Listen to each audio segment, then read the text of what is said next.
Bonjour et bienvenue à l'invité de Thierry Dib. Nous sommes aujourd'hui dans le canton de Berne. Nous avons le plaisir d'accueillir M. Gilles Ebi. Bonjour M. Ebi. Bonjour M. Dim. Vous êtes le directeur de l'agence numéro 10. D'ailleurs, pourquoi numéro 10?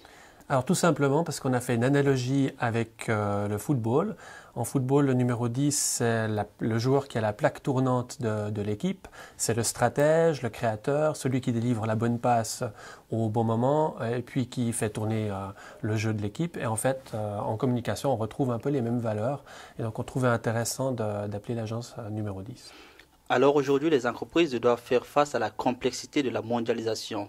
Les petites entreprises doivent lutter contre les grandes entreprises et ceci d'autant dans le secteur, par exemple, des médias et de la communication. Est-ce que, par exemple, une agence telle que la vôtre n'a pas perdu d'avance son combat face aux grands groupes de communication? Alors ça fait 11 ans qu'on gagne, donc on n'a pas perdu d'avance avec notre structure de PME. Effectivement, le monde de la communication se divise en deux catégories. D'un côté, les très grandes agences et de l'autre côté, des plus petites PME comme nous. Nous, on a su tirer en fait notre épingle du jeu parce qu'on a une philosophie qui est bilingue et qui nous a permis en fait d'être concurrentiel sur l'ensemble du marché suisse.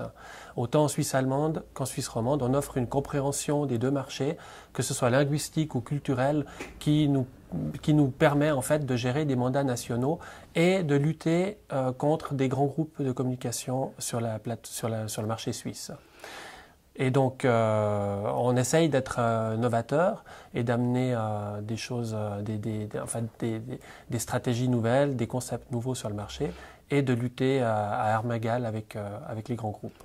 Alors, on le sait également, l'une des craintes quand même des petites entreprises, c'est souvent de dire on ne peut pas lutter contre ces grands. Ils sont très grands. Et l'avantage, par exemple, avec les grands groupes, c'est qu'ils ont quand même une palette de compétences qui leur permettent de gérer la globalité d'un mandat. Alors, par exemple, pour les petites entreprises, notamment, elle n'est pas petite la vôtre, vous êtes quand même 15 collaborateurs. Oui. Comment, par exemple, quels sont vos atouts, par exemple? Je crois que le premier atout, en tout cas nous concernant, c'est qu'on a une formation qui a été faite auprès des grands groupes. Ça nous a permis d'intégrer des compétences, des outils, des instruments stratégiques, de comprendre un peu comment les grands groupes fonctionnaient. Et c'est à partir de ce moment-là qu'on a fondé en fait l'agence numéro 10.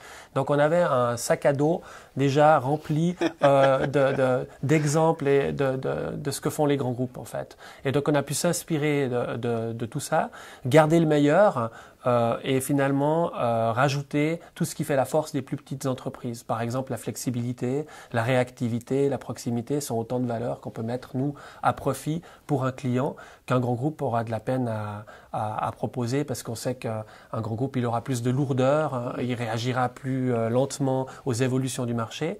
Et donc, nous, notre force, finalement, c'est qu'on est un peu pionnier dans la communication. On essaye d'être toujours en avance sur les nouvelles tendances, de les anticiper.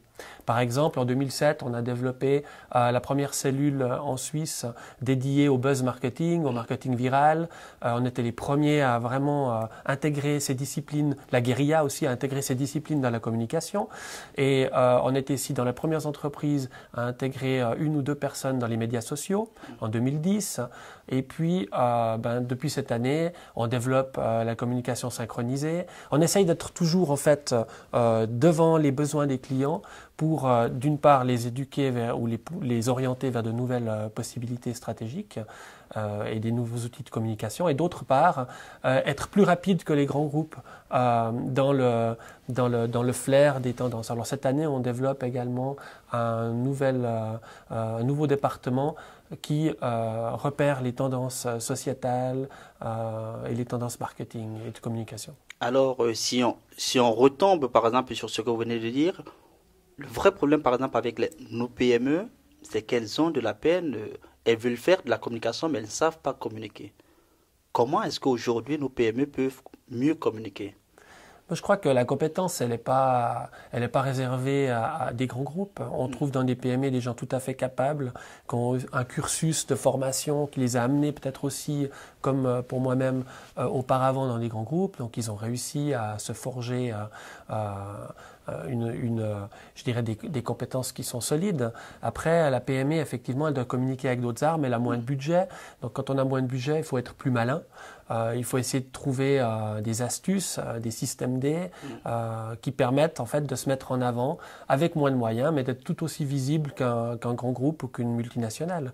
Mais nous, on le voit pour l'agence numéro 10, on arrive tout à fait à se confronter aux grands groupes. On ne gagne pas toujours les concours d'agence, mais on en gagne aussi contre des grands groupes.